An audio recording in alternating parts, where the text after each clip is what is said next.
Big day today, guys, on the Kmac Attack. Does anyone know what was invented today on March 10th? The telephone. That's right. What year? 1865. No. Ah, yes. The first part. Kyle. No idea. It 1902. was not when SAU was founded. Or no, we were 56. Okay, I can get mixed up. 1856. Dude. Not when the Civil War Okay. ended. The Civil War ended, and then we invented the telephone. Man, this would have been really helpful during the Civil War. It was 1876. Really? When I Did was the same young- thing in 76. They're like, oh man, this would have been helpful in our Civil War, but like, it's like it wasn't as timely. Exactly. That's basically What did it. Alexander Graham Bell want hellos to be, or like the greeting to be on the phone? Ding-a-ding-a-durrigan. I don't know. It was ahoy, but for some reason, ahoy didn't catch on. But the light bulb dude, he's the one who coined hello. Edison. Yeah, Edison. He coined Light bulb hello. dude.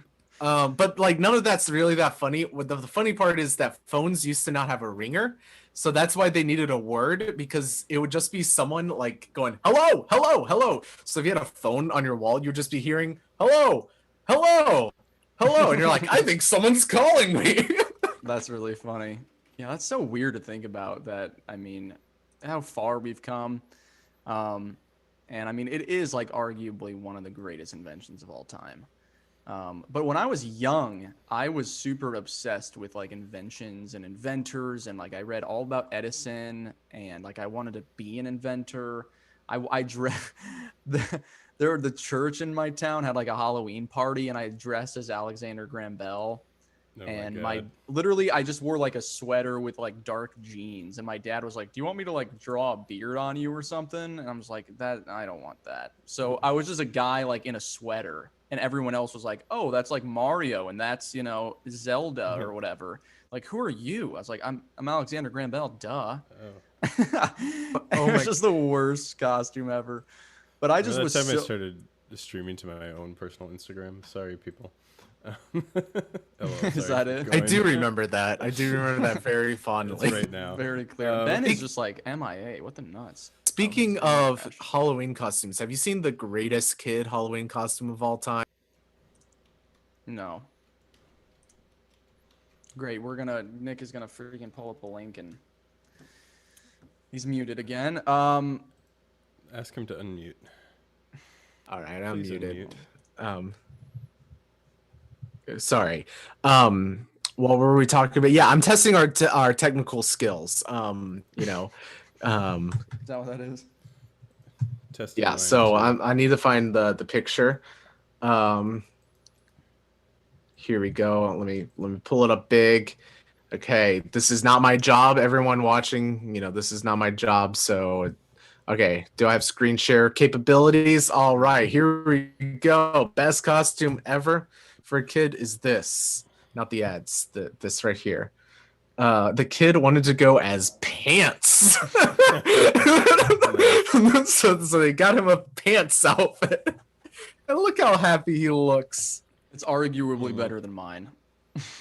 Arguably, you know, I like yours. You had the simplicity. You had minimalism. That's true, but I think he does too. And you know, oh, he's just pants. Like if you saw my costume, he's like, oh, it's just a guy in a sweater. You don't, you know, it's not obvious. So he doesn't have to do any explaining. Just like, yeah, I'm obviously just pants. What more do I need to say?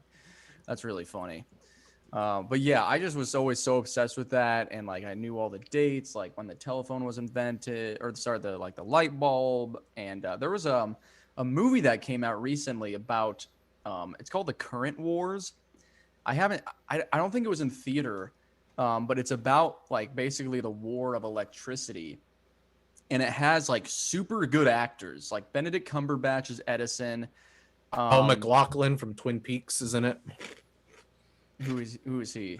What's Twin Peaks? I thought he was Edison, but maybe I'm thinking of something else. There's also a Tesla movie that came out, so I might be thinking about that one. Oh, okay. Yeah, this one has Tesla.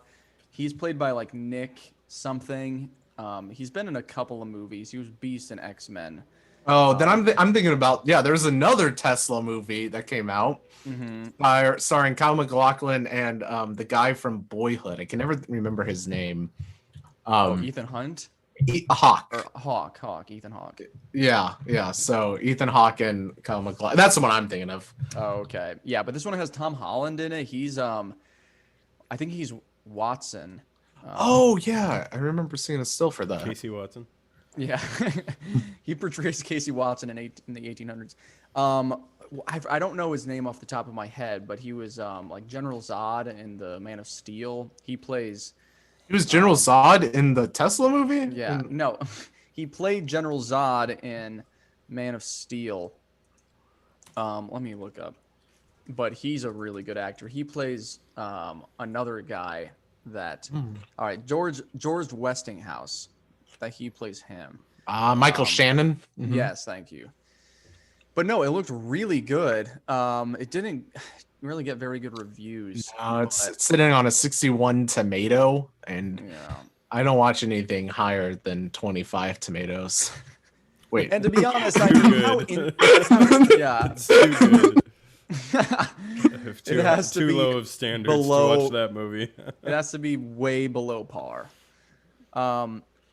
But I mean, yeah, that kind of information, how exciting can it be? You know, I of course they have to completely over dramatize everything.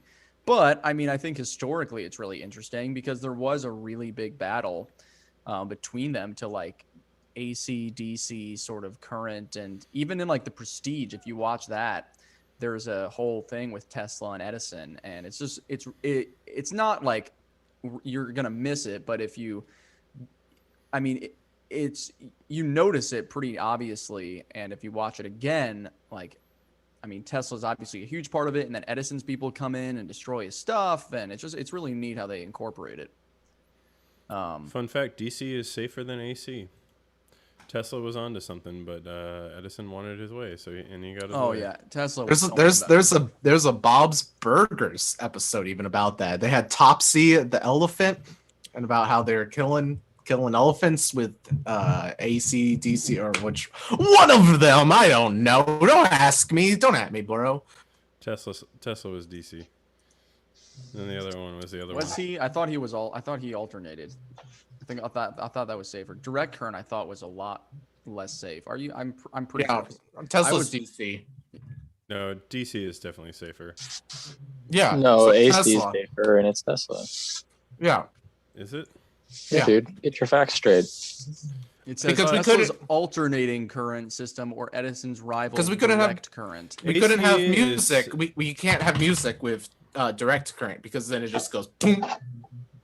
According to this random ohio-state.edu/physics / all this stuff, AC is more dangerous than DC. It's said to be 4 to 5 times more dangerous. That sounds like Causes some more severe muscular contractions. Sounds like No, some this- Edison yeah, propaganda. That's just classic Edison slander.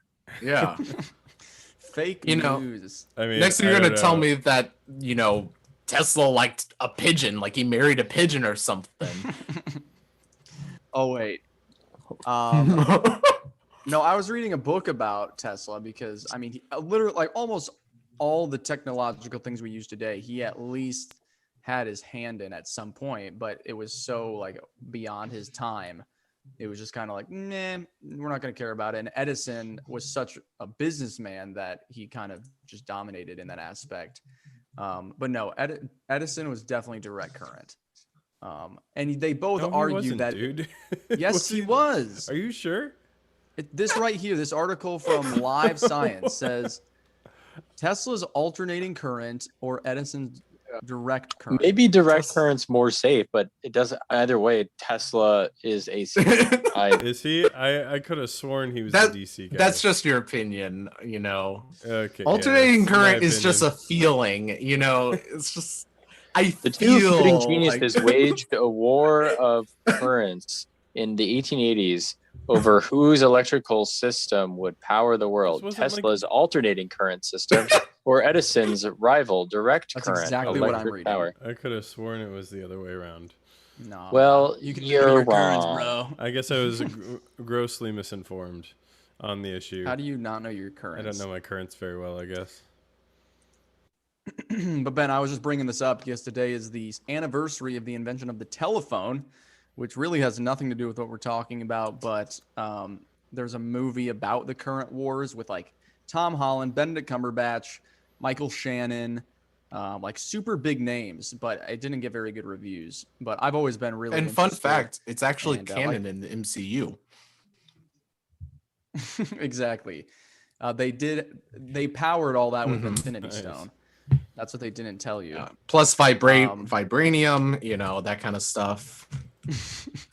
Yeah, you're the one to talk, Nick. Yeah, big day today. I did tell Kyle at the beginning of the show I got the vaccine today. Feeling pretty good. I was just sitting there as he was like administering. I was like, man, science is pretty awesome. And I like, got wow, the what a Pfizer, nerd. which I don't really know the difference between that. The and Pfizer one Moderna. doesn't work. I know, like, yeah, it actually It's a placebo. It makes you more prone to catching it. More infectious once Right. you do get it. Yeah, you don't catch it, but you are way more prone to giving it to other people. Yeah. That's how it works. But I think the difference is like you have to wait longer to get the second one or something. But I was telling him when I walked in, I had to show ID, so I gave the lady my driver's license, which is still an Illinois license, because I'm just like, I'm not gonna, get an Indiana one. It's whatever. really not that hard. They let you make appointments. I know, whatever. But so I give it to her. She's like, oh, like we can't give you this because you're not an Indiana resident. I was like, well, I am. I just haven't, gotten my license transferred. But I mean, I live here. It's like, well, you can't prove it, so we can't give it unless you have some kind of bill or whatever, like a letterhead that has your address on it, which, I don't carry that on me. So What, you don't? Luckily the hospital was only like 5 or 7 minutes away, but it's right after school. Like I just kind of want to get it done. And I go back to my car, and in my trash, I have a receipt from like the Hyundai company from getting some work on my car that has the address at the top. I'm like, oh, thank goodness. So I bring that inside. She looks at it. She's like, man, I don't know. And it's, it's from a car thing. And I'm just standing there like, what more could you possibly need? So she gives it to the lady next to her, and she looks at it for like a second, and it's like, oh, yeah, that's fine. It's just like, why is there such a difference? Like, so luckily, I mean, it was smooth. Yeah, I want it, pounding on the plexiglass. But so yeah, it was cool. I was probably like the youngest person in there by like 20 or 30 years, but I mean, it's pretty sweet. I haven't really felt a ton of side effects. Kyle, you said you got it yesterday, the second dose, and you're like rocked. Pretty rocked. Stayed home from school. How is it different than the first time? I mean, the first time I was sick too. This time it was even worse. But I usually like nauseous or just like real nasty fever. I had like I got up in the middle of the night, and like I just had like the worst chills of my life. I was like shivering uncontrollably. And I woke up this morning, I had like a headache, and I felt a little nauseous and nasty fever, and I'm a little bit better now. But I mean, first time around I got like sick, and I still like stayed home, but it was not nearly as bad as it was the second time. Mm-hmm. That's crazy. I mean, I've just heard so many different things about side effects, and Jared, the guy that teaches social studies at school, he got his first shot yesterday or the day before, and he was kind of under the weather, but he was better today. And then yes, like some people may not feel it at all. So I don't know. Nick, I mean, you're the last one. When are you getting yours, man? Sorry, I'm eating. That was good timing. All right, so yeah, so I guess I'm just not qualified for anything, but my brother keeps telling me, he's like, you have to come down to Marion. They're just handing it out, like they can't get enough out. You have to come down. And I'm like, I live 6 hours away. And he's like, yeah, but you're coming down for Easter. I'm like, oh yeah. And he's just like, get the shot. And then I'm like, but there's 2 shots. And he's like, you'll figure it out. Just come down for the second one. And I'm like, I'll look into it. Don't worry, they're not watching right now. How far are you from Marion? I said said it. I said it. So Just rewind the tape. You'll Oh, see that I sorry. said 6 hours. Oh Check shit, the tape. I don't 6 believe you. hours. 5-6 hours. Yeah, depends on if Olivia needs food. I guess it's. I mean, it's Oh, yeah, pretty throw south Olivia of under the Decatur. bus. Yeah, dude, Marion's at the very southern tip of Illinois, isn't it? It's close. There's still 45 minutes though. Oh. Well, that's basically the tip of Illinois to us. Well, Uh-huh. I guess I'm the only Chicago folk here. Forget it. Yeah, northern Aggie. Illinois. I gotcha. So I mean, you're just kind of like, well, whenever there's spares left in a year. Yeah, I hang around some clinics, and whenever they're throwing out garbage, I'm like, hey, you want to give me some? I've got vaccines. Yeah, I've gotten some heroin by doing that, but unfortunately, that's not exactly what I'm going for. You tweaking Yeah, Good for the heroin, at vaccine. least. I'm just sticking everything in. One of them has to work, right? One of them, yeah, for sure. That's funny. This one might have AIDS, but it might be the vaccine too. Who knows? Yeah.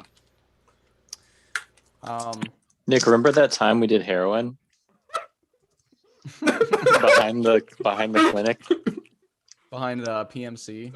Which means, yeah. The bin Masterclass. the bin in the background. I did heroin with him.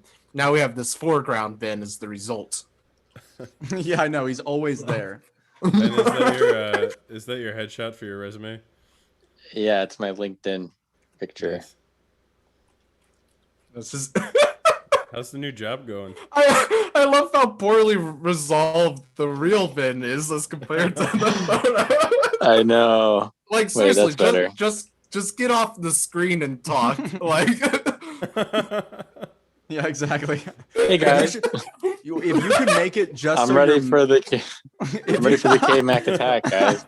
Dude, can you make it Let's so do just it. the mouth of your picture, like your mouth is, you know what I'm saying? Oh, that's fine. I should wear like one of those green morph suits. Yeah. And then just like cut my mouth out and then just stand in front. Like when they have those those videos of like cats with eyes and a mouth. it's like the annoying orange, but with bin. Exactly. That's exactly what I'm thinking of. Dude, that's the next That's phase of our funny. show. That's the next phase of Buy our me show. a green morph suit and I will do it, I swear. Dude, our sponsor is greenmorph.com today. Green morph. Greenmorph.com. Morphthatbod.com. All right, good. So, I mean, Ben, did we get an answer from Ben about his job? Yeah. How's it going, man? How's it going, man? I already quit. No, I'm just kidding. It's going really well. I really like it. It seems like a great company, a great culture. Yeah, I'm just excited. Do you, I mean, you're still in training, right? Yeah. What's that? I mean, is it like, hey, everyone, you know, I live in... It's just like an Illinois and- orientation for now. Onboarding. Yeah, onboarding, just like company, get to know you kind of stuff. And then I start my actual job training next week. Oh, okay. So you haven't even trained yet. No, I'm just in like company wide, like general orientation, getting to know like their operation, all that stuff. Gotcha. Good deal, man. Are you like Yep. doing chores right now, Ben? Yeah, I'm trying to do my laundry. Perfect timing. Yeah. Yeah. This Okay. is terrible timing. Cool. Well, stop asking me questions. I'm trying to put myself all right, on yeah, mute let's and do get that. my stuff done. Trying to do my goddamn Just we're getting like laundry here. partial views of his apartment behind, like between his bodies right now. Between two bins. Yeah. I am pretty excited. We're gonna have Jonathan Lafleur. He's gonna be joining us here in just a second. He's gonna be talking about what it's like to be a professional pickleball player, because that's what he does. And I talked about that a little bit last show, kind of what my experience has been like with the sport. Most people that I talk to, and like I mentioned it to you guys, have like no idea what it is, or maybe you played it, very briefly, but it's really present now. And so we're going to get to talk to him because he's been playing for a long time, and he also does some other things. So we're going to get to know him just a little bit and get his thoughts on our cover lover or oldie goldie, which is going to be coming up afterwards, Jonathan, can you hear us? Yes, I can. Awesome. Oh, you Am went I sideways? You're Yeah. sideways. No, How you're do- perfect. I love it. No, you are sideways. How do I fix that? I don't know. Let's see. Just take the room, move it over. There you go. Well, I tried that already, obviously. That looks good. Yeah, Are we okay right here? that's better. You're not widescreen, so I'm not really sure what changed. Were Well- you watching it on your phone or something? No, I was watching it on my laptop, and then when I came up on the phone, I closed the laptop. So if you notice, you have one less viewer. That was me, but Okay. I don't know because when we did the sound check a second ago, it was right. It was perfect. So Right. Well, we uh, can. Yeah, I mean, if it fixes, that's fine. But we've got you on, so that's good enough for us. how about that? Did that do Boom. it? That worked? Nailed it. Wow. Sometimes it's just as easy as hoping it works. Moving it around a little bit. Awesome. Well, thanks All for right. thanks for joining in. It's good to see you, and Yeah. I just wanted to get to talk to you a little bit more about your experience as a pickleball player, and I've talked to the guys a little bit about my experience and kind of what the sport is about. Most of them, just like me, kind of played it a little in junior high and then never thought about it again. But it really is growing a lot, and I just, especially moving to Terre Haute, it's been really nice to kind of see not just like a few people or hearing about it, but really seeing quite the community for it. So you in particular have played a long time, and you host leagues, which I've had the opportunity to be a part of. So I just kind of want to know, how did you get involved in the community here of pickleballing and kind of get your foot in the door to start leading rather than just joining and playing? Yeah. Cool. Well, first of all, how's it going, guys? It's good. Kyle, It's going. Yeah. Nick, Ben. Hello. Did I get all Doing the well. names correct? Yeah. Yep. Perfect. What's going on? Kyle, Oh. Kmac Attack show bros. Is that how you what you That's go what by? they are. Yeah, That's what they bro. go That's by. our Okay. official. That's my title on LinkedIn. Right.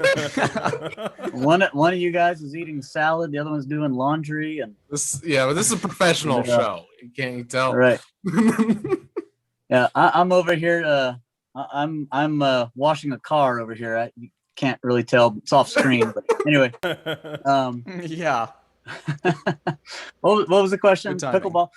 So how did I go from playing and then to leading the league? Yeah. I mean, how'd you just get into the community here in Okay. Terre Haute? Well, so it all goes back to when I moved to Terre Haute almost 4 years ago.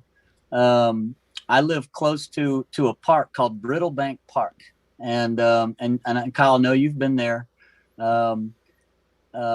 So our subdivision is just down the road from it, and I remember one day I was walking in the park with my kids, and I see these courts, and I think at first glance I thought it was tennis courts, but then as I got a closer look, I realized that it wasn't tennis. It was some weird sport with a bunch of people with paddles and stuff. And so I had to take a closer look and see what was going on, and come to find out it was pickleball. And I had heard of it before. I think my brother-in-law had played it before, something like that. And so one day, a friend of mine actually at the YMCA invited me to come play, and insisted that I come, and wouldn't take no for an answer. So I went and played, and probably after the first time, I was pretty much sold on it, man. It's so much fun. It kind of gets you hooked when you first get into it. Right, and that's what I've heard from a lot of people, and I mean, I can say the same, is that you have a very odd first impression because you kind of you're misled by the size of the court and like what the paddles and the wiffle ball sort of thing, and then that first time you play, it isn't as physically demanding as tennis, but it also requires is that sort of same amount of skill, but it's also like not super quick like ping pong. It's right in the middle. Yep. And it's what a lot of people I think like to explain it as to people that haven't played. It's like tennis, but it's like life-size ping pong. So it's good for all ages. And that's what I've been telling them is, anyone can play. And that's what's so cool about it is even people, that they've retired and maybe they had a tennis background that just don't have the physical stamina to do that anymore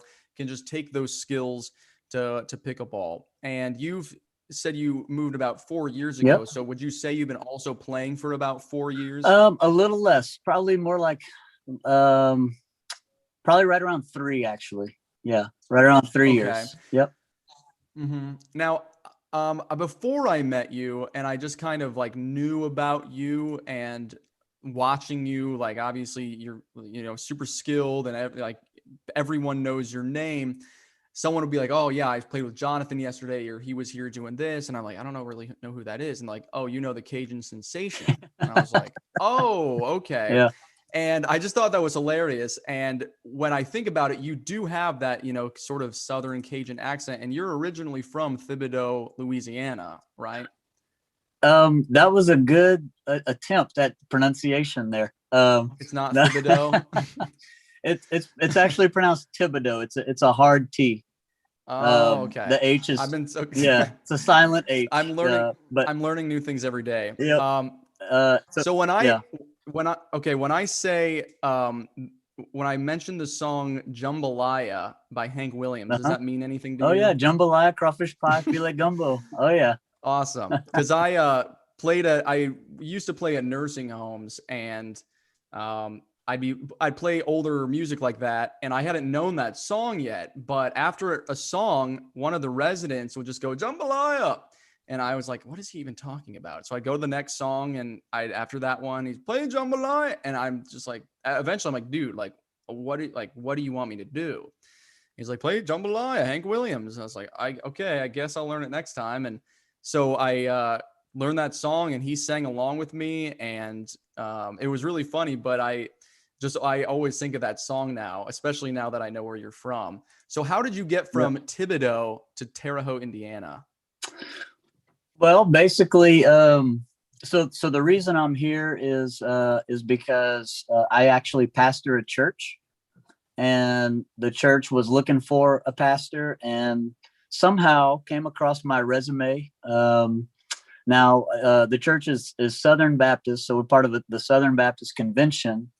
And kind of one of the ways that the convention sort of helps other churches is by sharing resumes and stuff like that. When a church is looking for someone, they can contact an association of churches or a convention of churches and say, hey, do you have any resumes of potential pastors for us? And they can get that. And so some kind of way, my resume came across their desk, and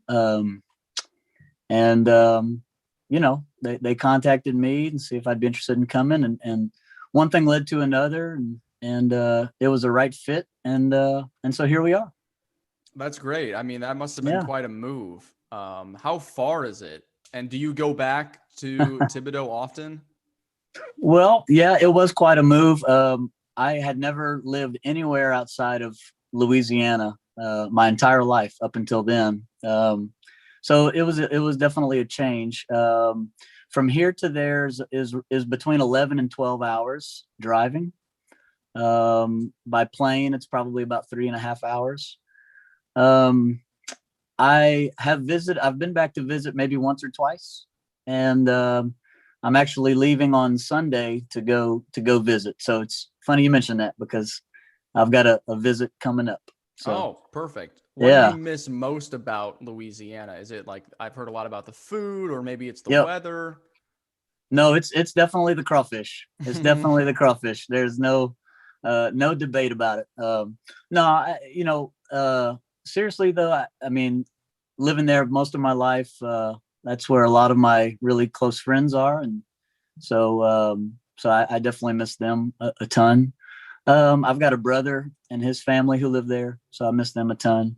The weather I can do without, actually. It is way too hot and way too humid.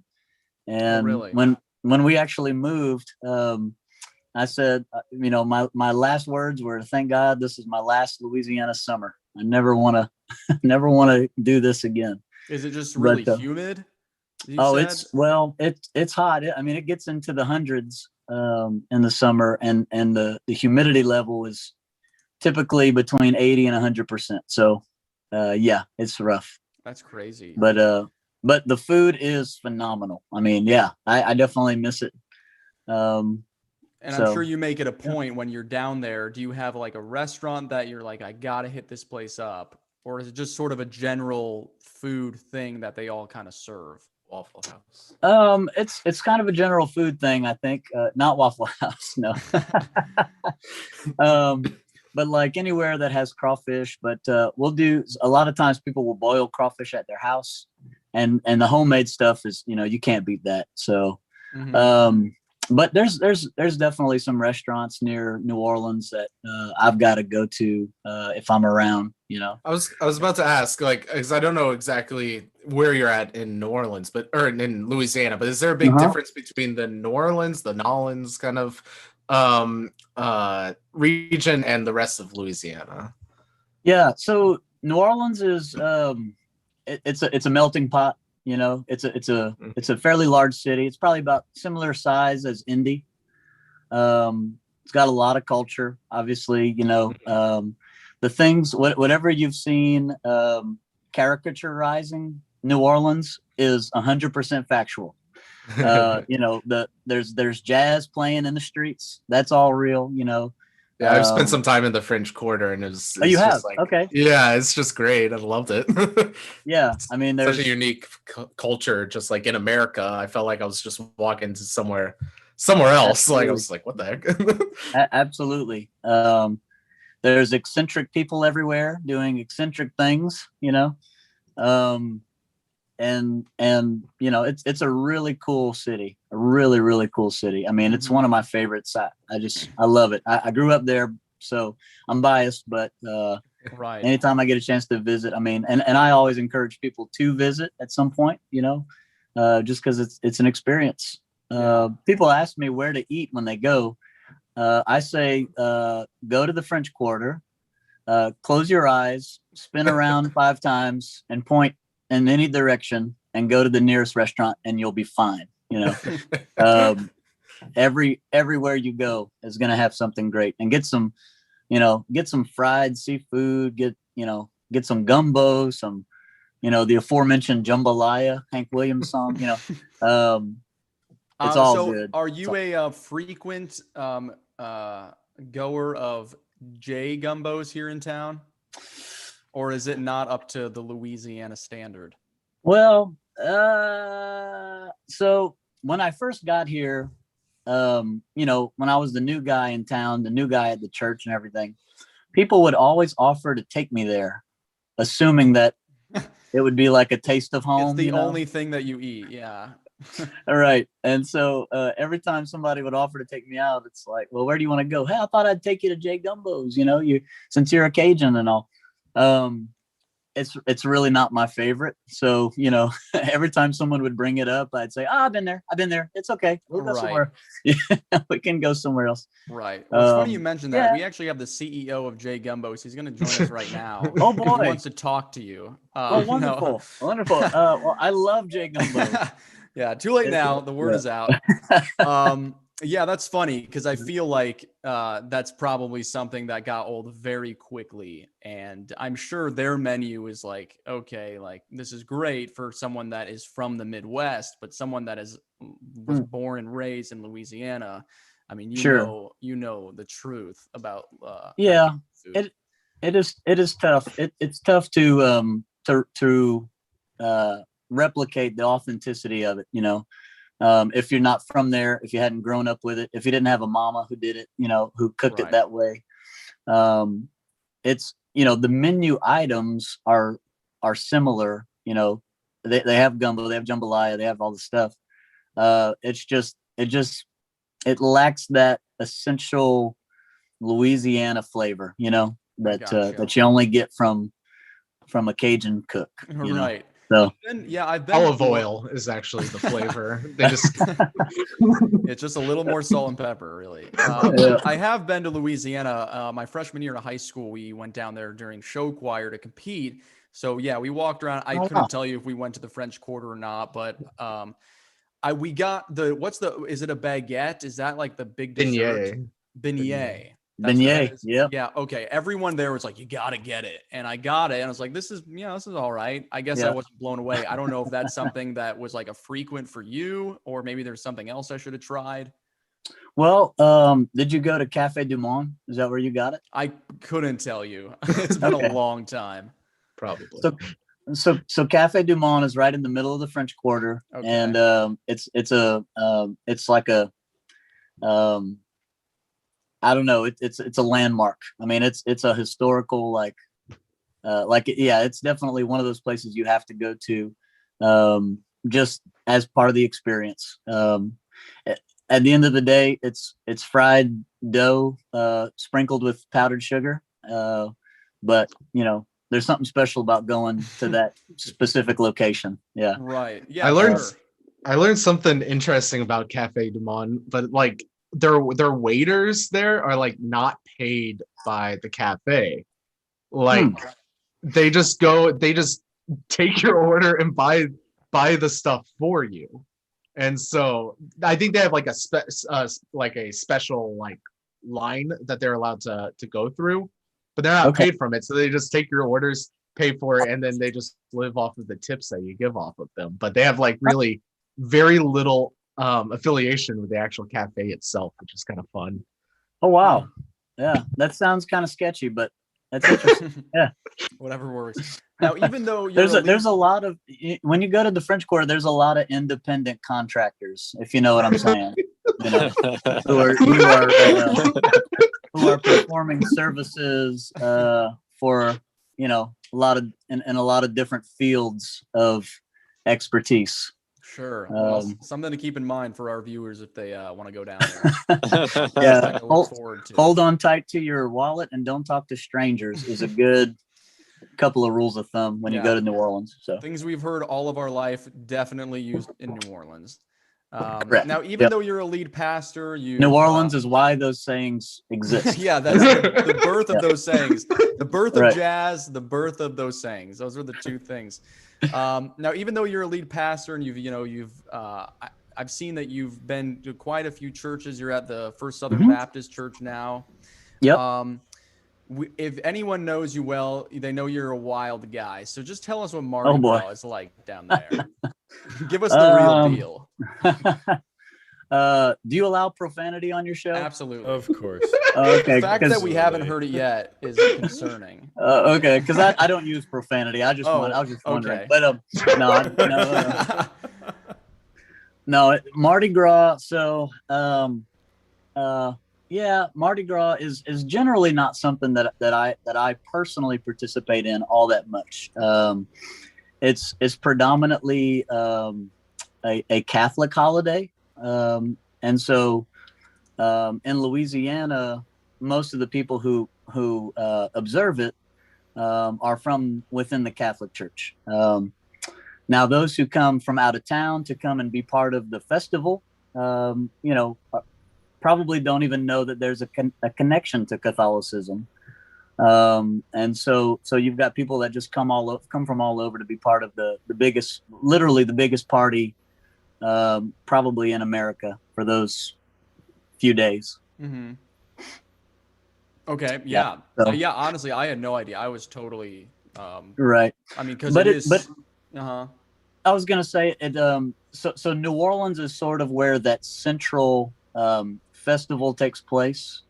And so downtown New Orleans is like really, I mean, it's hopping like all night long for days. But in some of the neighboring communities, some of the suburbs, they'll have other like local Mardi Gras parades that are more family oriented. And so you see a lot of people out there with their kids and there's not weird stuff going on, people aren't doing, risque, regrettable things for beads. You know what I'm saying? So there's different Mardi Gras happening simultaneously. I gotcha. Um, Interesting. Yeah, I just always see it as a party. There's music, there's other things that, probably wouldn't be happening, around young children. But to think about that it's tied to a religion like that and people go there for religious purposes. I mean, I never could have guessed that. Yeah. So that's really yeah, interesting. and part of that is Um, Mardi Gras is the day right before Lent begins. So you have Mardi Gras, which means Fat Tuesday in French, and then Ash Wednesday is right after. So the idea is you get out, you basically sow your wild oats, if you will. You get out all the the fun. Things. Right. Right. You indulge Yeah. for a full day. Sure.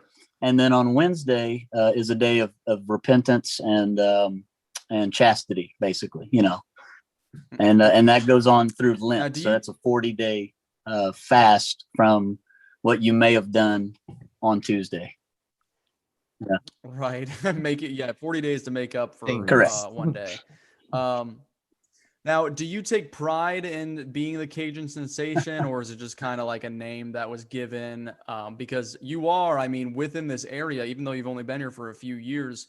Maybe I don't know quite enough about the community yet, but from what I have heard, you are, and from what I've seen, that you are probably arguably one of the best players here in this area. So do you take pride in that, or is it just kind of something, Yeah, I love the name. I love it. It's a good conversation starter. People ask me, where'd you get the name? Well, I'm from Louisiana. Well, what brought you here?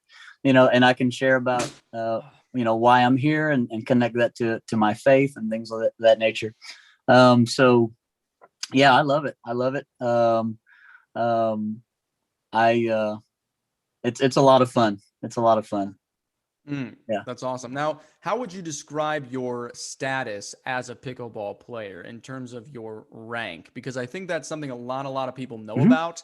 And so how would you go about explaining that to people like us? So Kyle, you played tennis, correct? Okay. Yeah. So similar to how tennis has skill levels, like a number system that sort of rates your skill level, starting at a 3.0, which is sort of a beginner level, and that goes upward. So 3.0, 3.5, 4.0, 4.5, and then 5.0 is the pickleball skill level scale. And then beyond a 5.0 is sort of a professional, best in the world kind of level, right? And so my official ranking, according to the USAPA, is a 4.5. But I compete at a 5.0 level. So in tournaments, I play in the 5.0 division. So I play in the highest division when I go to tournaments. And I guess if I would win more of those, that ranking might go higher. But so you can qualify to play in higher rankings, even though you are not technically that ranked. Correct. You can play upwards. You're not allowed to play downward. So being that I'm a 4.5, I cannot sign up for a 4.0 tournament. Right. Because and that's called sandbagging. That's called right? sandbagging. Yep. And the tournament director could disqualify me if he found out that I was doing that. So interesting. Yeah. So but some people do it and get away with it, but it's kind of frowned upon.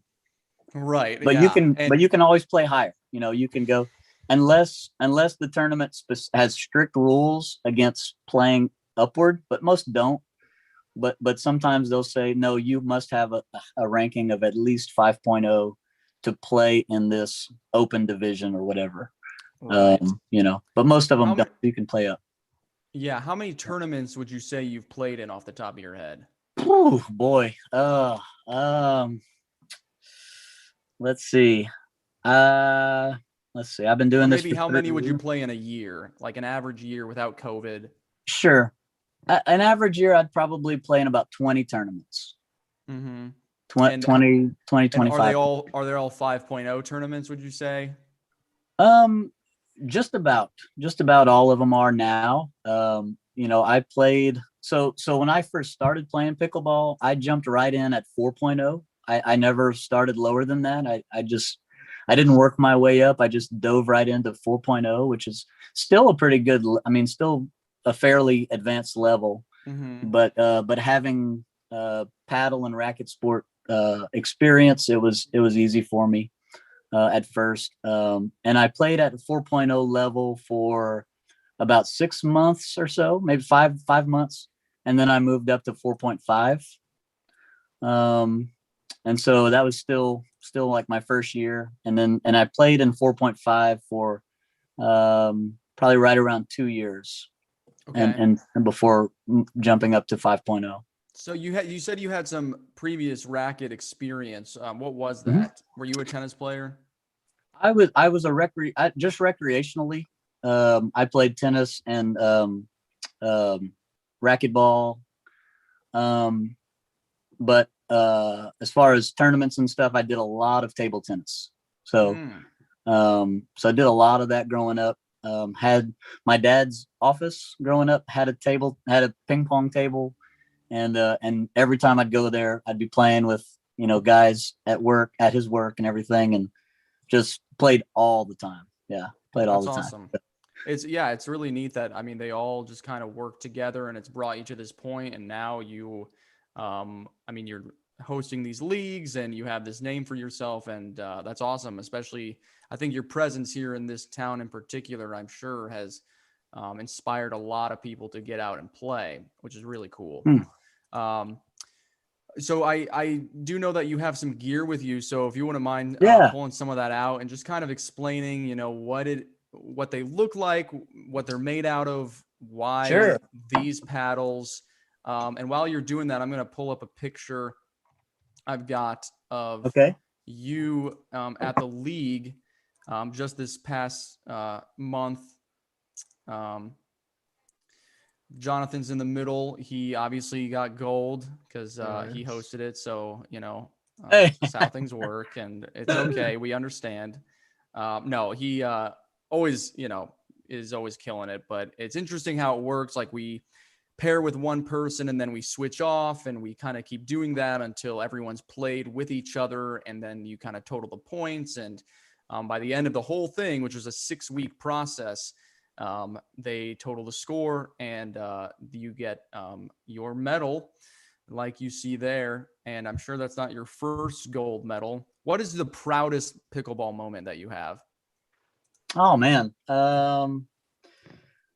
Let's see. That's hard. I think let's see. When I first started, like I said, I jumped right into 4.0.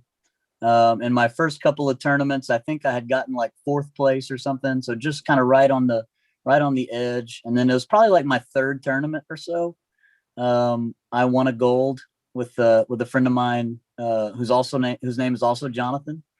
And so we went undefeated in that tournament, and I got my first gold medal. That was right about 3 years ago, I think, or 2 years ago. Maybe it was 2 years ago. Gosh, I'm starting to lose. 2.5 years ago. You've won so many times, it's hard to keep track. I understand. That's awesome. But definitely. And then once I moved up to 4.5, my first gold, and that was pretty special as well. So yeah, winning a tournament is a great feeling for sure. Right. Yeah, I'm sure. So, and the fact that you've only been playing for a couple of years, that's really impressive. So, show us what's the first thing that you've got ready to go. All right. So we've said that that pickleball is sort of like, well, the way I describe pickleball, it's half ping pong, half tennis, half forgetting that you're an adult. So that's also very important as well. It makes you feel young again. I've told people that when I discovered pickleball, I discovered my second childhood. But so this is what a paddle looks like. This is my paddle. It's a Pro Light Rebel Power Spin is what it's called. That's the brand. And so it's a good bit bigger than a ping pong paddle. It's sort of similar size as the head of a tennis racket, right?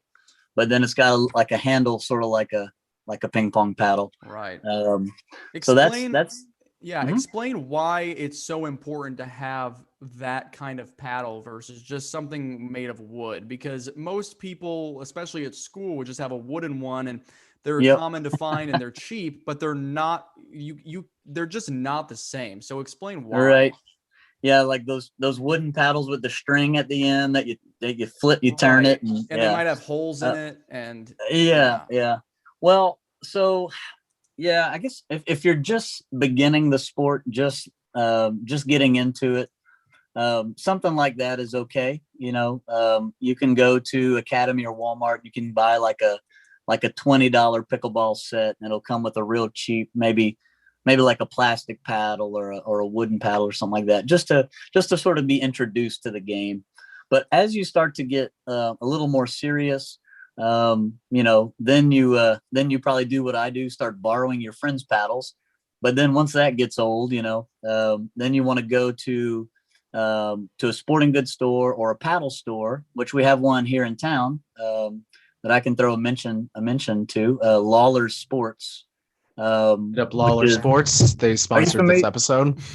Oh yeah, okay. Yeah, they sponsored us. Yeah. Did they really? All right, that's awesome. That's why you're here. So we have no sponsors. so Lawler Sports in downtown Terre Haute is a great place to go. My friend Ian Titus, who's also a 5-0 player, he owns that place. But so yeah, you want to get something that is a better quality. They make paddles out of different materials. You can get this is a what is it like called? graphite, I think. Graphite, yeah, graphite paddles, synthetic paddles. There's carbon fiber paddles. Mm-hmm. I mean, there's all kinds of different types of material, but something of a better quality. And what I love about this one, it's right in the name. It's called Power Spin, so it gives me a lot of spin because of the gritty kind of feel surface. That was going to be my question. I was like, are you looking for spin, speed, or just like durability? Power, maybe. Yeah, the best thing to do, I think, is just to try a couple of paddles, like sample a few, and then see which one you like the best. Because some people like to have a lot of power, a lot of pop. Whereas some people like to play with a lot of control, and so they want something that'll hit softer, just so they'll have better control of the ball. I'm looking for durability because I have some like rage issues when I'm playing sports. What are the most indestructible paddles? Yeah. The most indestructible. Well, it depends. I guess you have to sort of temper it with your rage quotient. I mean, it's if you've got this much rage, maybe I don't know if there's a paddle for you, but yeah, you want to try and take care of your paddle as best as you can. This one retails at about $110. So nicer paddles are a little more expensive, so right. You want to try to take good care of it. Well, luckily for our viewers, we have a promo code for Lesotho paddles in Terre Haute. Check out the link below for the. Stop lying, Nick. Ben, that's your job. Yeah, dude, I'm the one that makes up fake promos on this show. Okay? We'll need one by the end, so get working. Right. Yeah, I just think it's really there's a lot of different types of paddles. Yeah, and the fact that it is super important to have, because I would play with friends back at home and they would just have some wooden ones that they got, or they would actually make their own. I have a friend that has a station where he can he makes benches and tables, whatever. So he just made pickleball paddles, and it's cool that they're like homemade, but they just suck. Like they're really heavy. Yeah. And they just don't have that spin. They don't have the control, and there really is that difference. So if you want to get into the sport, you really do have to invest. But it's not like a tennis racket where you're breaking strings or, that thing. You can use it for a long time, right? That's correct. Yep. So if you play a lot, if you're playing once or twice a week, a paddle, a good quality paddle might last you 2 years, before you start to notice it's losing its kind of losing its zest, and then you just go get another one. But you spend $100, between $100 and $150 on a good paddle. It really is a inexpensive sport compared to other sports. Yeah. I think so. For sure. I did want to bring back this picture because you notice Jonathan's got his paddle here, and this is the one I was telling you guys about. Notice his handle, that it's just the way that it's connected, the way that he holds it. Do you see that a cutting lot? board. Yeah. Do you notice that a lot, Jonathan? It is like a cutting board. That's perfect. I've seen it before. So that's Tom. And Tom just moved here from Arizona, and he's a great guy. And he and his wife both play with one of those cutting board paddles. I've seen it before. It's not very common. Do you think it's better? Is it advantageous, or is it just kind of whatever your preference is? It's definitely a preference. Definitely a preference. It's like I said, it's a minority of people who use it. So I guess it takes a special feel, for it. Right. But I think Tom may be like the third person I've ever seen, and I've seen a lot of pickleball players, and he's probably the third person I've ever seen that's rocked one of those. Yeah. Because a lot of pickleball players, especially a lot of high level pickleball players, have background in other sports, and they don't make ping pong paddles like that. You know what I mean? Like they don't make tennis rackets like that. So that kind of feel is foreign as opposed to this kind of feel, So, right. Yeah, you don't see it much. But I will say this about Tom. I mean, he gets a lot of power with that thing, and he has a lot of reach with it, and so it works for him. He's a good player, Sure. Yeah. Well, it brings up an interesting thing for me is like what's the regulations of paddles? Like, you just go out there with a block of wood, you have like a perfect like 2x4, it's just like, here's my defensive game. I have like reach, I imagine like there has to be some kind of regulation of what kind of paddles you can use. There is. Yep. So in the fine print here, I don't know if you'll be able to see it, but in the fine print, there it is. It says USAPA approved. And so the USAPA, it reminds me of dodgeball, right? What is the American Dodgeball Association? ADAA. No, it's the Yeah. It's the American Pickleball Association of America. Yeah. Whatever. America. It is. So it's the governing body, in other words. And so they will approve. When a paddle company comes out with a paddle, they have it approved. And so that means that you can play with it in tournaments and things like that. So there's size specifications, they can only be so long, and they can only have the surface level can only be so much. So a lot of times you'll see a long paddle, but it'll be thin because it's got to meet a certain surface level requirement. You understand what I mean? And so some paddles are longer and thinner, some are wider and shorter. It's just kind of it's all preference, Right. Now, it's funny you mentioned the dodgeball, because you would agree that it's probably the most quotable comedy of all time, wouldn't you? It certainly is among the quotable comedies. And I share a last name with one of the main characters. Yeah, on the show, yeah. So. I think about that when you're coming on. I'm just like LaFleur. I was like, that's so perfect. Because I was thinking of the Neil Armstrong, not LaFleur. Oh, what? Isn't Neil Armstrong in that movie? He has a cameo. Yeah. Oh, right. Yeah. He says, "So Peter, what disease are you dying from that's keeping you from competing?" Yeah. See, he's super like quotable.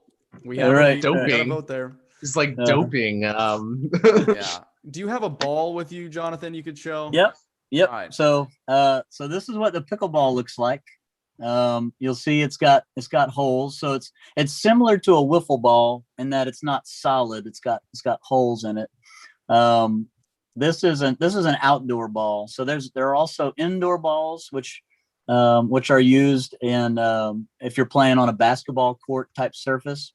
But this ball you use if you're playing on a tennis court surface, which is it's like cement covered in sort of a gritty paint kind of deal. Yeah. You know, the kind of court you play tennis on.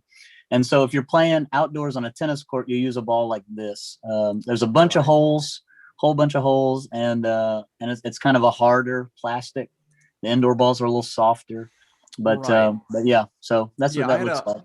I had a hard time sort of, because I've played with both and I just kind of had a hard time explaining, but there is a really big difference, and you can't just be like, oh, there's an indoor ball, let's go outside. Like, you got to have the right one.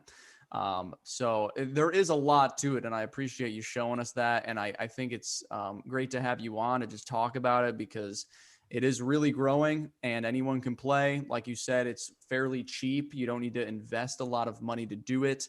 But I did want to sort of pick your brain a little bit and see how much you know about pickleball. Okay. So I'm going to, Kyle, you get the music. Oh boy, ready, is this please. a quiz? This is a brief quiz. We like to play games on the Kmac Attack, and you're the perfect contestant. So we're going to get started. I just got a couple questions for you. It's my paddle. And that's Nick's pickleball paddle. Yeah. What's it say? Specifications. Yeah, it says, "Hey girl, have a great week." I'm not sure if that's USAPA approved, but yeah, because there's Ryan Gosling on it. So It has to be. I can't argue with that. I mean, it was in 2014, so maybe it's changed, but The regulations. Yeah. Well, I was gonna ask you, Jonathan, what was the official governing body for pickleball, but you knew that already. But so I got a couple more for you. So Kyle, so we'll check that off as a win, right? all right, I'll give it to you. All right, You're 1 for 1. Okay, first question: when was pickleball first invented? I know, I want to say early 60s, maybe 63, 64. Okay. Why is it called pickleball? Well, so there's two theories as to why it's called pickleball. It was invented by Joel Pritchard. I don't know if that was one of your questions. But the first theory is that his wife named it pickleball because she got the name from crew. You know, crew, where you row boats for your college or whatever. Apparently there's something called a pickle boat, which is like different people. I don't know all the crew lingo, but basically it's like kind of the scrub rowers end up in the pickle boat or whatever. it's for vinegar rivers, but yeah. Oh my god! Wow. Take him out of the meeting. So it's something crew related, a certain type of boat. So she took the same language and applied it to this. So that's the first theory. The second theory, which is the one that I prefer, is that Joel had a dog named Pickle, and so he named the sport pickleball after his dog. Okay. And who plays between men and women, who plays the sport more? And what percentage do they play? Oh man. I'm gonna have to just take a guess, just anecdotally. I would say men play more. Okay. And how much more? And then the percentage is probably something like 70-30. Okay. Okay, you got the one. Name the top 3 pickleball players in the world. Number 1 is Ben Johns. Number 2, Clock's ticking. oh, sorry. Yeah. I'm gonna guess Tyson McGuffin. Number 3, I'm gonna guess Jay DeVeers. Number 4, the Cajun sensation. Yeah. Joke's on Oh, you. no, You are on the no. list. I think Zane Navratil. Of course. Okay. That's your third one. I think he's number 3, not Jay DeVeers. I think it's Zane Navratil. Yeah. So Ben Johns, Tyson McGuffin, Zane Navratil. Okay. And where is the championship for pickleball held this year? The championship, as in nationals. The Nationals. Okay. Yep. I think it's held somewhere in California. The U.S. Open Pickleball Championship. Oh, the U.S. Open. That's in Naples, Florida. Okay. What was the one you were referring to? I was referring to national. So there's two different ones. There's U.S. Open in Naples, and then there's nationals, and it's in Indian Lake or Indian Wells. Yep. That's nationals. See, I know so much about pickleball. I think I've Googled like the championship matches just to, really see what that's like. And I told the guys the other day, like, it's a lot like baseball to me. Baseball, I think, is fun to play, but when you're just watching it, it can get pretty boring. And sometimes I feel like that about pickleball, because it's just kind of, if you don't really know it, and even if you do, it just is kind of the same routine, because there's not a lot of like crazy physical movement. It's very strategic when you get to the kitchen and things like that. So, but I do like to kind of see at that top level.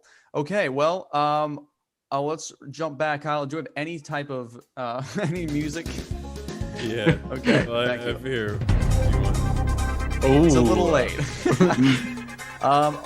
First Who wants to question. be a millionaire? Yeah. We don't have that kind of money, but maybe next time. Maybe in a few years. When was pickleball invented? You said 63, 64. It was actually in 1965. So we were right there. My sister-in-law got that correct on the comments. Oh, really? All right. Shout out. She's beating you so far. But I think jumping the gun. Yeah, I think the first official court was installed in 67, but I think they just set it up like in their driveway or something. And then why was it called pickleball? You gave two theories, and you preferred the one with the dog, and that's the one I have, is that his dog was named Pickles, or he's like, okay, or Pickle. It's like, you're now the name of a sport, which is kind of crazy that it's worked out. Who plays more, men or women? You were right with men, but it's about 53 to 47%. Wow. So not that big of a difference. Dang. Yeah. You knew the official governing body, which you had mentioned already. The top 3 players in the world. Number 1, Benjamin Johns. Correct. Number 2, Tyson McGuffin. Correct. Number 3, Frank Anthony Davis. Does that sound familiar? That does, yeah. Okay. Okay. Zane is number 9 from what I see. Oh, wow. Okay. So this is according... what's your source? Is it? This was July 2020. So it might be a little... It's July 2020? Okay. Pickleball.com. How often do the rankings change? I'm not sure. I'm not sure about that. I think I would say semi-regularly, maybe monthly. I don't know. Okay. Well, it might be wrong, but really good job naming those guys. And finally, where's the championship? And good for you to specify for me. It is in Naples, Florida, the U.S. Open, but the Nationals you mentioned was in California. So you know your pickleball, man, and that's going to get you far. Okay. All right. So I wanted to make sure that you were on your game. So what did I win? Well, Nick, if you play Fortnite, Nick is gonna give you V-Bucks. You know what Fortnite is? No, I've never played Fortnite. Okay. I've never played it. When you start, that money will be waiting for you. That's how we all started the show. We played a video game together, and that's how we kind of got on. Is it like special, like Fortnite bucks? Exactly. Or something? Okay. Exactly. Yeah. V-Bucks, Yes. What is the conversion rate of Fortnite bucks to It's really like 10 to 1, honestly. It's not that bad. It's pretty reasonable. How many beignets can I buy with Fortnite bucks? That's a good question. About 4. Okay. I'll take it. 4. So take your V-Bucks to Louisiana on Sunday. All right. Before I let you go, and where I'm going to wrap it up with this segment is Cover Lover Oldie Goldie. And this is something we like to do where we just, I bring up a song and we talk about the similarities and differences between the original versus the cover. And I'm going to start with the cover. And I just want you guys to listen for a couple seconds before we get blocked. And here we go. I know this one. This is a cover?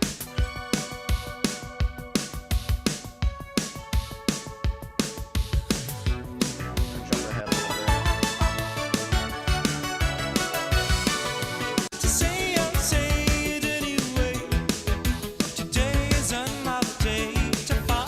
Is Okay, this that's- by Real Big Fish? Yeah. No, that's Just by Aha. Fish. Yeah, that's Aha. Probably like the cornerstone of 80s songs. Take on Yep. Me. That is the That's a- original. Uh-huh. That's the original. Yeah, okay. I thought that you were is saying that was the cover. That is But the that is, original. I'm gonna that's start, the original, yeah. Yep, I'm gonna start That's with the that. that's the perennial '80s one-hit wonder like champion. Right. Like Yeah. as soon as you hear that, the music video too. I feel like if it weren't for the music video, it might not have taken off. But I think, especially if you Yeah. go on YouTube and watch it, I mean, I think it has almost 1 billion views, which is nuts.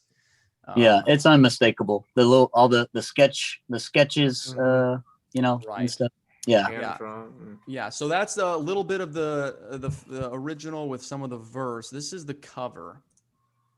Oh, so it is the Real Big Fish one.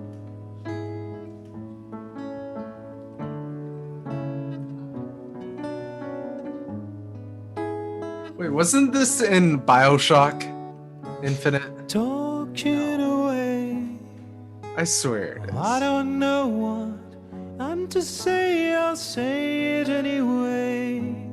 Did they keep the same key? Days another day to find you shying away.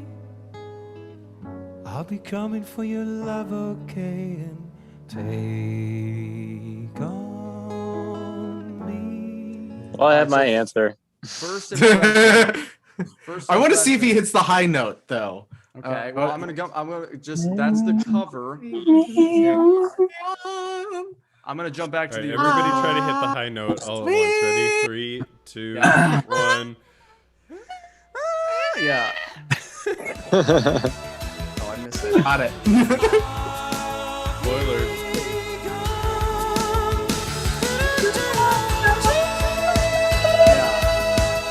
That's I mean, you recognize it instantly. So I'll jump back to the other one. Let me see if I can Be gone in a day or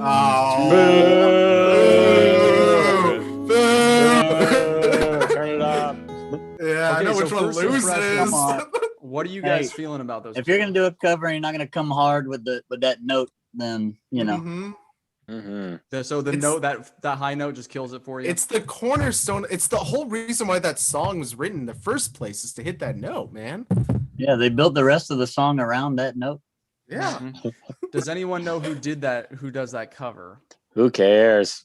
Yeah, I don't Well, you know. should, Prince, Because Paul you should, Simon, because in Real Big Fish. yeah, a couple years ago, if you type in MTV Unplugged, Take on Me, that was Aha, and that was the exact same singer, same band, but it was just acoustic, and they covered that. If you saw Deadpool 2, it was in that movie, but that was Aha, same people. I feel like this was a trick.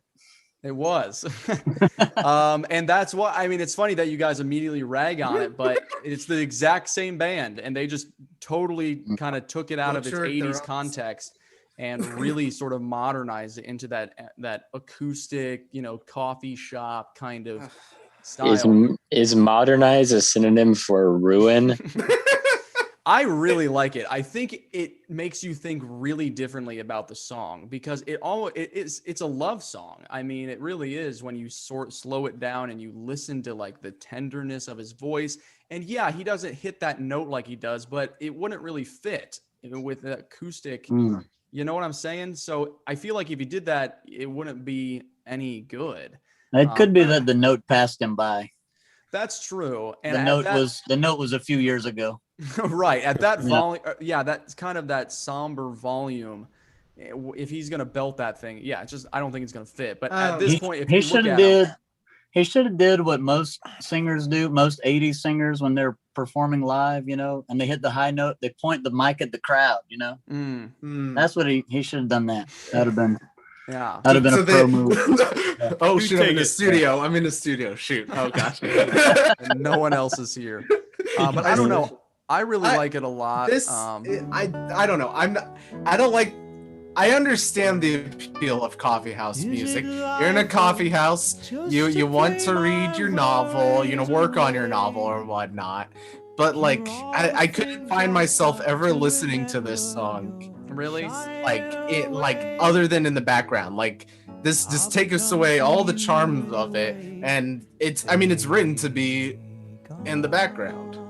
Yeah, I feel like the only time I'm going to listen to this song is if I'm having a big group of people hanging out and everybody's singing along with songs, or like a big group karaoke thing. And the whole fun is that it's really goofy and really silly. And everybody tries to hit the high note and you dance around. But this, like, I don't. When am I going to listen to this? I would watch the video because I think watching him sing it, and it shows some of the audience too. I mean, it really is an emotional experience rather than, the 80s, the electronic drum kit and the party kind of theme, Ben, you were talking about. I think they're just so different that I think it's really awesome that they took that song, which was a massive hit, and made it into what you just heard. Kyle, who hurt you? Who hurt you? It's like they do this a lot, and like I could hear a slowed down version of a song if it was anything like inventive about the idea. But it's the same key. It's the it's which is irrelevant. I understand, but it's just like literally like he just saw the old music and he's like, okay, I'm gonna play this slower this time. Yeah, I don't know. It is slower, obviously, but I just think it's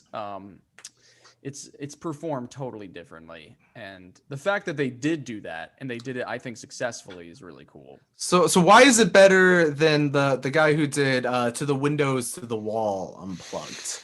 I don't know. Because I've seen that done on Sorry. I've seen that unplugged.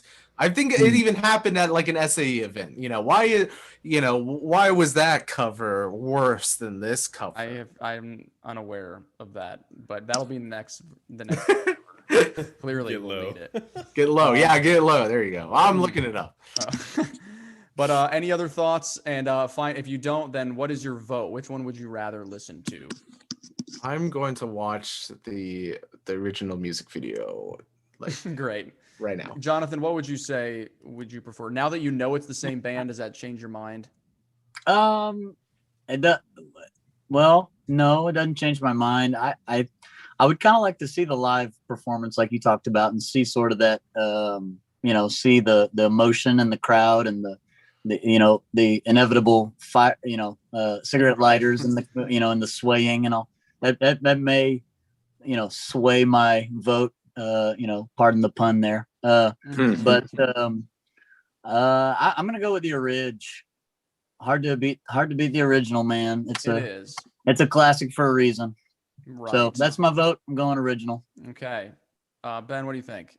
We know Original. what you think. Nick, Original, without a doubt. All right.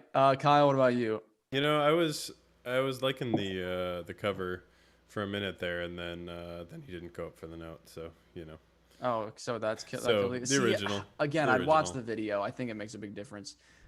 Nick, what starts around 3? Okay, we're not doing that. Nick, what was your vote? Just get low. Oh. Yes.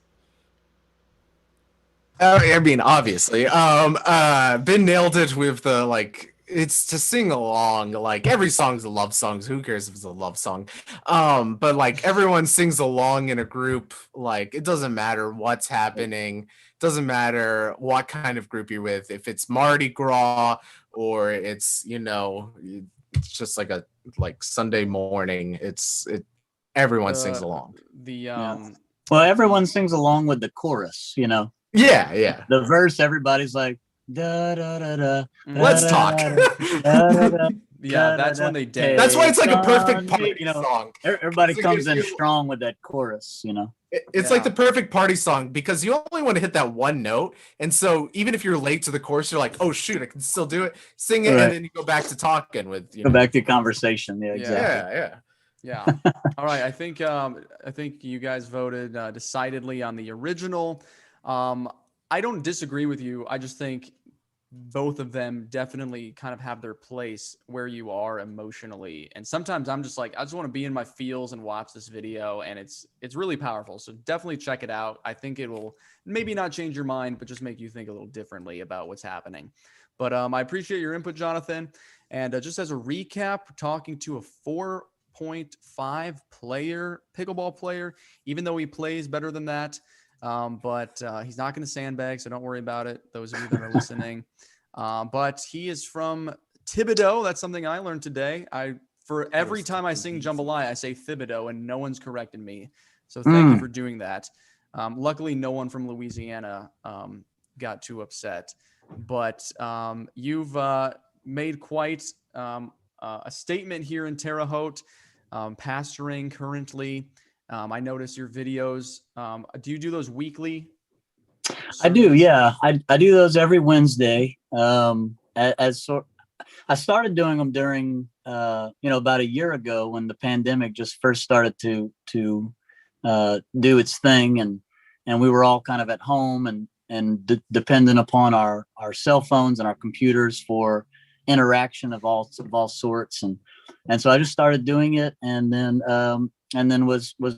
had sufficient requests to continue doing it, and I said, and so decided to keep doing it. So yeah, so now it's a sort of a fixture of my ministry there. So that's great. And I think it's just like us, through the pandemic, we've found ways to stay in touch and do things that I don't think would have been discovered had it not been for being forced to stay at home. So I'm sure kind of the challenge for you to start these video sermons every week has opened up some opportunities to kind of stay in touch with your members and things. Absolutely. Yeah. So for those who are homebound, for medical reasons and things like that, it's a blessing for them to be able to connect with that. I've had people tune in from back home, back in Louisiana, and I've had pickleball friends that I've made in different parts of the country that are also tuning in each week and following along with us. So it's been fun. That's awesome. And you can, I mean, if you watch him, he's basically sitting right where he is right now. And you see the background, and you can check those out on your Facebook. I'm sure they're on the website for your church. Is that true, or just on Facebook? I think they're just on Facebook. Okay. I'll go back and check. There may be a link to it from the website, but it's primarily on Facebook, and basically the way to find it would be, our Facebook page for our church, which is First Southern Baptist Church of Terre Haute. So okay, awesome. Yeah, pretty cut and dry. Yeah, well, it's been great getting to know you a little better, know where you came from, know your skills right now, and you can watch Jonathan play just about anywhere there's a pickleball court. I'm sure he's going to be there. So thanks for showing us your gear, taking some time to talk with us, test your knowledge. A lot of good stuff tonight, Jonathan. So thanks for tuning into the Kmac Attack, and I hope you have a great rest of your night. All right. All right. Thank you. It's been a pleasure. All right. Thanks again. Hope to have you on again soon, and to hopefully play with you again soon too. I can't wait. Awesome. All right, man. Take care. All right. Yeah. All right, Jonathan Lafleur, the Cajun sensation, coming to us live from his home, where he also has those sermons. And it was awesome to get to talk to him. You guys, hopefully your mind was open to the world of pickleball. What'd you guys think? I was far more open to that than that Aha cover. I thought I had a different one up, and I was like, you know what? I'm going to throw this one at him. And I was thoroughly disappointed. I'm about 10 times more likely to play pickleball than watch that video. Okay, well, I'll expect that tomorrow. 6 out of 7 days you would watch, or you'd play pickleball and watch that video. I don't know. I thought you guys would like that. I think you're just too biased about the video. I think you're too set on it's a party song. So you need to change your ways. Taking a stance. I just like it better. Come on, I like it better. You're wrong. Sorry. Yeah, it just sucks, dude. I would watch the video or play pickleball. But that's I think what we learned tonight, and I think we're gonna wrap it up because it's about Betty Bye time. But we'll get to some recipes from Ben on Sunday rather. Play another quick cash. We got a good friend of ours going to tune into the show with us. I'm excited to have him or her on and give you guys a little surprise. But he may know Or her. know the secrets of my alpha, and we're going to test that knowledge. Everyone to listen to. And if he doesn't, well, then he's clearly not, Or she is not a member of SAE. So it's not only going to be a fun time, but it could determine their fate of their membership. So I put my pin on it, so it's going to be a big deal. But that's going to be exciting. So thanks, guys. Thanks again to Jonathan, and we'll see you again on Sunday here at the Kmac Attack.